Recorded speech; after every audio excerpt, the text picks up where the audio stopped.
Hi everyone, my name is Nick, and today we're going to discuss a couple houseplants that used to be easy enough to get your hands on, but nowadays, not so much. And specifically in this video, when I say used to, I'm kind of going back in my head to like 2018, back when I first got into the plant buying industry, and things were noticeably different. For better and for worse, you could say, for many different reasons. But the first one I want to talk about today is one that, honestly, many of you, I'm sure, are not necessarily going to consider uncommon. And that is the Scindapsus pictus exotica right here. So this is specifically the large leaf variety of Scindapsus pictus. And I do want to say that I am specifically talking about this variety today. I think that Scindapsus pictus argyrius and Silver Ann, which are just the smaller leaf varieties, are ones that you are still readily enough going to see in your local houseplant stores. But for me, at least in my area, cannot stress that enough, Scindapsus pictus exotica really seems to be one that isn't as nearly readily available as it used to be. This used to be something back in 2018 that I could just, every day order a tray of 4-inch pots of, whether it was from a local grower or my Florida broker. It was always something that was readily available. And funny enough, I feel like it was the smaller leaf varieties that kind of took a couple months back when I first got started, which really isn't that long at all, to start to show up, but granted it still was in big box stores. But nowadays, that seems to be just like the regular variety. So, I don't have enough context because I only was in the buying industry for over 2 years, but it seems to me like it kind of flip-flopped there, which I think is kind of humorous. Actually, this exact plant here, this Scindapsus pictus exotica, was the first houseplant that I ever purchased from Urban Jungle when I first got hired there. So, and the first pot I ever got too from them, not that that really matters, but yeah, you can see how much it's grown over the course of about 2.5 years at this point. So it's put up some nice vines for me. You can see where the cat nibbled on one of them at one point in time, but it's a really reliable grower. So it's like something where I'm kind of confused why it's not really showing up anymore. Whenever my friends in the buying industry, at least lately, have been able to get it, they've been getting it in like large 8-inch hanging baskets, and the price has been kind of going up in a way that's not that desirable. So hopefully it shows back up in the 4-inch pots. I remember back in like at least the last year, this was something I was unable to get from my Florida broker, and suddenly it was just all small leaf Scindapsus that I was able to get my hands on. So like I said, really seemed to be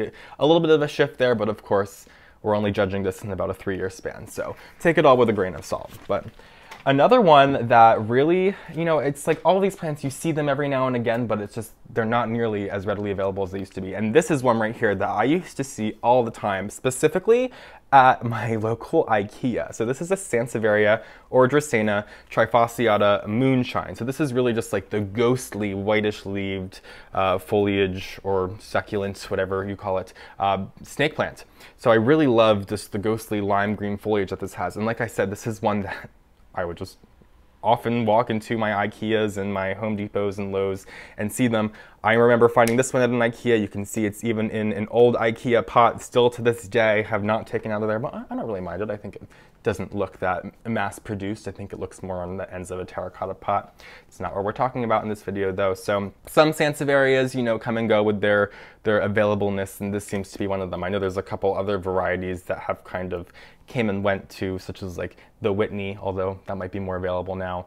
But this one specifically is just the one. When I think of Sansevierias that used to be like everywhere, this is the one I think of. I think when I was working at the houseplant store, I probably only got it in stock in like 6-inch pots on very few occasions. And when I got them in, they really weren't the most beautiful houseplants because of the way that snake plants grow, where they grow very slowly. And if they do get damaged, that damage is really there for good. Like if I was to break one of these leaves, it's not going to grow back. It's just going to be a broken leaf for some time. So they would come in looking decently ugly and have like some brown spots or the disease or whatever it is. So it's one that maybe that's why. Maybe it got diseased and it kind of fell out of fashion. But like I said, I'm sure this is one you're still going to find lately. It's just not one, in my experience, that you're going to walk into your local IKEA and find it in abundance in 4-inch pots for $3.49 or whatever they were charging for it. But you can also tell quite visually from this plant that it's not one that's receiving a lot of sunlight. This is one I've kind of shoved, admittedly, into the back corner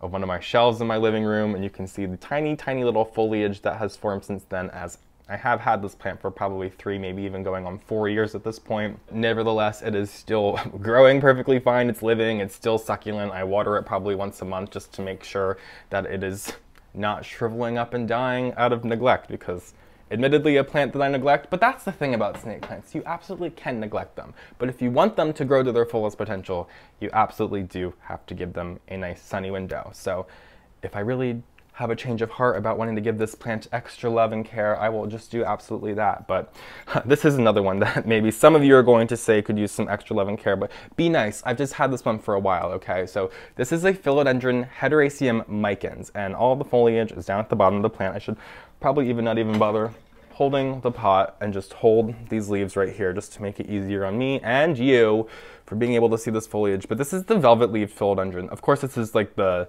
small velvet leaf philodendron. I know that people also refer to like the melanochrysum as that, and melanochrysum was never easy to get your hands on. Maybe one day it will be, but as of right now, that is not a contender in this video. Today we're talking about Philodendron Micans with its itty bitty little velvety leaves, which are really lovely. Of course, I'm sure you could have this plant climb up a moss pole and the leaves would probably get much bigger, but you can very clearly see that I'm just letting mine trail willy-nilly. And before I even get too onto it, I do want to just talk about the appearance of this houseplant. As you can see that it is just leafless vines and then plant down here. And why does it look like that? It's because that I really just don't give this plant the incredible amount of light that it needs, and maybe I've been kind of inconsistent with the watering, which has caused this plant to slowly over time lose its leaves from the base of the plant and work its way down the vine and become bare. Now I could totally fix this and just cut all of these and propagate them like I would just root up a standard pothos and repot them. In fact, that's exactly what I've done with this plant before. This is the second run I've had with this plant because I've had it for about 3 or 4 years now. But speaking of which, this is one that you would just find years ago, very, very readily available. I remember walking into a local houseplant store back in like 2017, 2018, and just seeing this sitting there for $4 or $5, and I had no idea what it was. I just thought it was a fun little plant with the way that the leaves are kind of rusty colored. So I went ahead and purchased it, no idea what it was. I didn't even find out what it was until probably a couple months later. And in fact, back in those days, Philodendron Micans meant nothing. It wasn't even a popular plant because I don't really think popular plants existed back then besides the fiddle leaf fig and the Pilea peperomioides, if we're being quite frank. So this is one that slowly over time became more and more popular. This is one that I know I would ask my broker for it back in the day, and I'm sure back then that was something that she never even really noticed was a plant of value because, once again, it was not. But slowly this is one that people started to really enjoy, probably because of the velvety nature of it, or maybe it's just a nice deviation from your standard Philodendron Hederaceum with just the plain green leaves. So slowly this is one that people started to really go head over heels for, and it was one that would go from something that I was able to get weekly to suddenly it would only show up every couple of weeks, and I would be lucky if I was able to get a full tray of it, to something that was the last I was working at the houseplant store was something that was only released in limited batches from my local grower because it was something that everybody was asking for. So it's just a plant that's really changed. It's funny how all of the other heartleaf philodendrons, like the Brazil and the, well, not all of them, I guess, if we're getting into that, like the Rio and stuff, but you know what I'm saying. The Brazil and the plain green leaf and the lemon lime really haven't gone the way that the Mikins has gone, which is good because they're all fantastic plants. But it's just one that really has just kind of gotten blown out of proportion. Just to put it plainly, the too long don't read version, it's just really gotten blown out of proportion. And because of that, it's one that you just can't really get anymore. I mean, like I said, you can get it, but you just can't walk typically into your local nursery and find a tray of them sitting there for $3.99. It's just not really that way anymore. So another one that is one that I really don't see often at all anymore. Like I said, can you find it? Yes. Can you order all of these online? 100%. It's just that you're not going to walk into houseplant stores, at least in my area, and find them in abundance. I'm sure I am just being completely redundant saying that over and over again, but this is a Hoya Wayadidi. Sometimes they call this Hoya kentiana. I know that there are 2 different Hoyas that have differences and similarities that I am unaware to tell you right now, but I am going to tell you that this is a Hoya Wayadidi for this video. And this is one that you used to be able to walk into your local big box stores and you would find full 8-inch baskets of these, and they would cost $15. It was just dirt cheap for what you're getting these days. A 4-inch pot of Hoya, you're lucky to buy a full pot of Hoya for $15, I would say. So that was a steal. This, like I said, has really just fallen out, which is also kind of funny because it's a plant that was readily sold in the exotic angel collection of Costa Farms. If you live in the United States, one of the states that receives that selection of plants in your local big box stores. That's why this plant was so readily available. I have not seen this in a really long time. I'd say maybe since 2019. I don't recall ever seeing this in 2020, but yeah, it's something that, you know, every month or two I would be out shopping and I would just see full baskets of these. And now I really only see it at specialty greenhouses. And like, it's not even a rare Hoya. It's not necessarily worth a lot of money. Like, I think this pot right here is worth probably no more than like $15 to $20, which compared to the $15 hanging baskets that used to be sold in full abundance of this plant, that's clearly quite a bit of a difference. But this is really such a cool Hoya. I really do wish that it was more readily available. Of course, I wouldn't mind getting a nice full 8-inch hanging basket of it, but it feels so nice. It's one that I always just love touching. It has a bit of a different feel than your standard Hoyas like Carnosa and Pubicalyx. It's much thicker, and it really feels fake. Like, it honestly has such a fake feeling. Like, it's fantastic. It feels like a plastic plant. They call this wax plant for a reason. I mean, all Hoyas are called wax plant, but this one really just fits that name right on the money, and it's just such a great plant. So hopefully one day I will stumble across it, but for now I think it's one I'm really only going to be seeing in specialty greenhouses in just tiny little pots with one little cutting coming out of it. So it's kind of a shame, isn't it? And I do have another Hoya I want to talk about. This is Hoya Carnosa Compacta. So this, I just watered it too, so I hope the light's not shining on it bad. But this is just the curly-leaved Hoya, the Hindu rope. Mine isn't as curly because it's some cuttings I got from a friend from some new growth that he had, but you can definitely get the gist of it. I'm sure many of you are familiar with this plant that they call Hindu rope Hoya. Did I say that already? I think I said that already.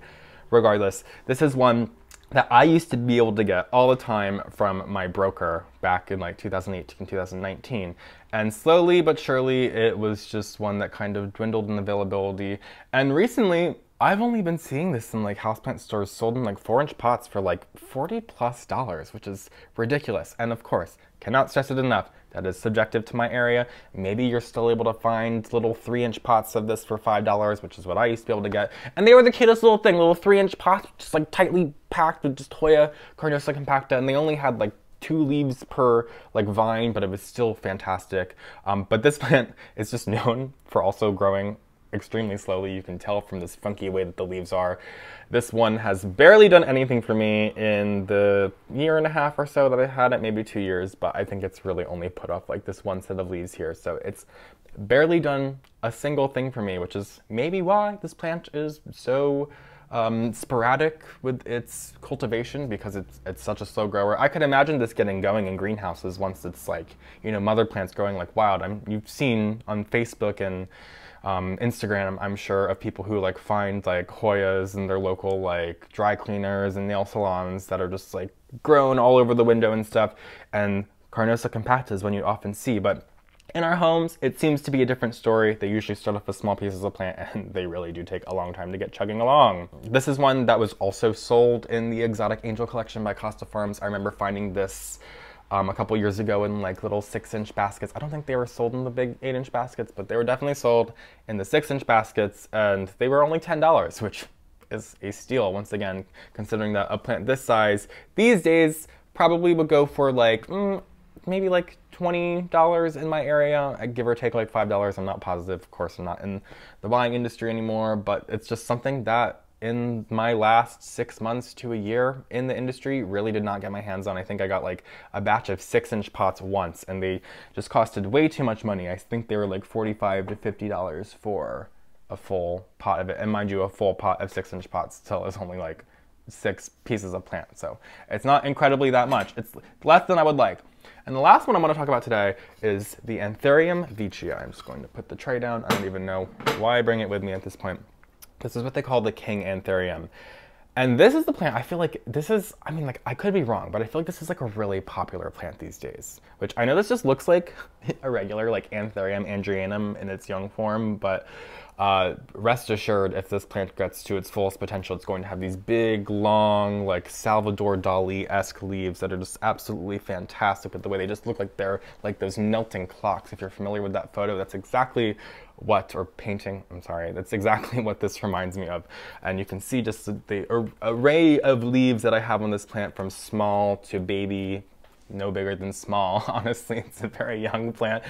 We're getting a little off topic. This is a plant that back in 2017, 2018, any day of the week, you could go online and purchase this. Is this something I've seen in houseplant stores? No, I'm thinking maybe if you went to like specialty aroid stores, maybe they would have this plant in stock. But as I mentioned, this is something any day of the week, any minute of the hour, whatever the expression is, you could go online and purchase an Anthurium veitchii for no more than $20. Definitely like $15, $20 for just a little like 3-4 inch pot of it. A nice starter plant, which is, you know, how I got mine here. And that slowly changed. I remember I actually killed one of my Anthuriums, and I think it was in 2019 that I was like, I want to get another Anthurium veitchii, not realizing that the way that the plant market was moving, and then realizing, oh my gosh, this might be a little bit more difficult to get my hands on. So I ended up going on like a wait list. I think it was from like Pistol's Nursery, for being exact. And actually, I think I did an unboxing video. I know it's Pistol's Nursery. I'm remembering now. It's clear to me, but I got a notification one morning that they had Anthurium veitchii, and I looked and the price was like $20, $25, no more than that. And I was like, of course I'm gonna purchase this, which I'm very happy I did, because that was the last time I've ever seen an Anthurium veitchii for like less than $50, $60 in the size that I purchased, which was, you know, probably about like a third the size of this. I mean, you can go watch the video if you want to. You don't have to, but I absolutely love the look of this plant. I'm really looking forward to when it gets bigger and I finally get to experience those leaves in its fullest potential, and I really do think that this is one, from the way that it's starting to grow as the leaves kind of reach out rather than upwards, would really look fantastic hanging.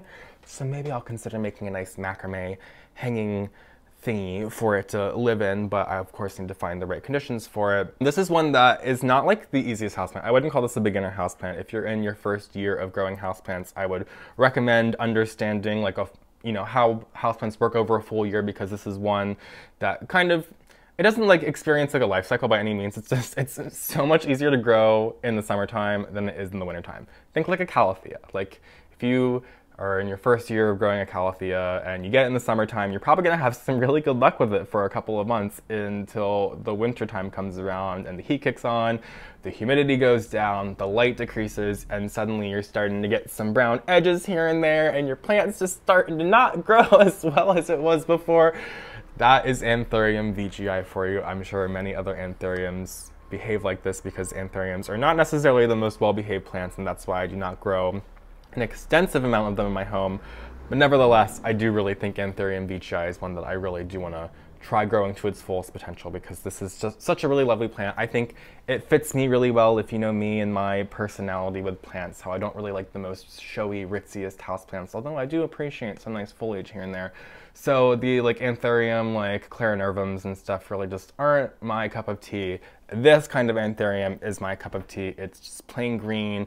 It's all about just like the nuances and the foliage patterns. I absolutely love it. So this is my kind of Anthurium right here. So hopefully it's one that pops up soon. I think I mentioned recently in my new plants for 2021 video that I know that Anthurium veitchii is showing up in plugs, like the way that like Rhaphidophora tetrasperma behind me showed up in plugs and then became a readily available plant. So, and then the Anthurium fingers, which is one that has been starting to show up actually a lot recently in my area. So I'm feeling confident that in due time Anthurium veitchii will be readily available. It's just kind of a coin toss as to whether they're going to lower the price or if it's going to continue to go up with the way that plant popularity is going. So that's going to do it for today's video. Plants that used to be easy enough to get your hands on, but nowadays it's kind of a different story. So thank you guys so much for joining me today. Let me know in the comments which plants you have been noticing this trend happening to, because I only talked about 6 today, but there is a lot more plants that have really followed this trend. So thanks again for joining me. If you don't already, follow me on Instagram at phillyfoliage, subscribe to my channel, and I will see you guys in my next video.